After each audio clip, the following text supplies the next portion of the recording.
നൻപകൽ നേരത്ത് മയക്കത്തിലൂടെ കഴിഞ്ഞ വർഷത്തെ മികച്ച നടനുള്ള സ്റ്റേറ്റ് അവാർഡ് സ്വന്തമാക്കിയ മമ്മൂട്ടി ഈ വർഷത്തെ സ്റ്റേറ്റ് അവാർഡും സ്വന്തമാക്കാനുള്ള തയ്യാറെടുപ്പിലാണ്. ഈ വർഷം റിലീസ് ചെയ്ത കാതലിലും കണ്ണൂർ സ്ക്വാഡിലും പ്രകടനം കൊണ്ട് ഞെട്ടിച്ച താരം ഈ വർഷത്തെ സ്റ്റേറ്റ് അവാർഡിലും മത്സരത്തിലുണ്ടാവുമെന്നാണ് പൊതുവെയുള്ള അഭിപ്രായം. ഇപ്പോൾ അതിന് ആക്കം കൂട്ടിക്കൊണ്ട് പുതിയ അപ്ഡേറ്റ് പുറത്തു വന്നിരിക്കുകയാണ്. അതുപ്രകാരം ഈ മാസം അവസാനത്തോടെ രാഹുൽ സദാശിവൻ മമ്മൂട്ടി ചിത്രം ഭ്രമയുഗം സെൻസർ ചെയ്യുമെന്നാണ് പറയപ്പെടുന്നത്. അങ്ങനെയെങ്കിൽ കാതലിനും കണ്ണൂർ സ്ക്വാഡിനുമൊപ്പം ഈ വർഷത്തെ സ്റ്റേറ്റ് അവാർഡിന് ഭ്രമയുഗവും ഉണ്ടാവും. ചിത്രത്തെക്കുറിച്ച് ഇതിനോടകം പുറത്തുവന്ന റിപ്പോർട്ടുകൾ പ്രകാരം മമ്മൂട്ടി എന്ന നടൻ പ്രകടനം കൊണ്ട് ഞെട്ടിക്കാൻ പോകുന്ന ഒരു സിനിമയാവും ഭ്രമയുഗം. മാത്രമല്ല, രാഹുൽ സദാശിവൻ സംവിധാനം ചെയ്ത ചിത്രമായതിനാൽ അതിൽ താരങ്ങളുടെ ഗംഭീര പ്രകടനമുണ്ടാകുമെന്നും ഉറപ്പാണ്.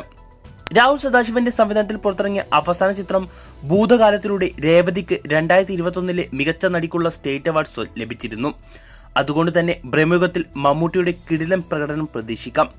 നിലവിൽ പോസ്റ്റ് പ്രൊഡക്ഷൻ വർക്കുകൾ തകൃതിയായി നടക്കുന്ന ചിത്രം ഈ വർഷം സെൻസർ ചെയ്ത് അടുത്ത വർഷം ഫെബ്രുവരി റിലീസ് ചെയ്യാനാണ് പ്ലാൻ. കഴിഞ്ഞ വർഷത്തിന് സമാനമായി ഈ വർഷത്തെ സ്റ്റേറ്റ് അവാർഡിലും മമ്മൂക്കയുടെ 3 ചിത്രങ്ങൾ മത്സര വിഭാഗത്തിൽ എത്തുമ്പോൾ മികച്ച നടനുള്ള പുരസ്കാരം മമ്മൂക്കയ്ക്ക് തന്നെ ലഭിക്കുമെന്ന് കരുതാം. ഇതേക്കുറിച്ചുള്ള നിങ്ങളുടെ അഭിപ്രായം കമന്റ് ചെയ്യൂ.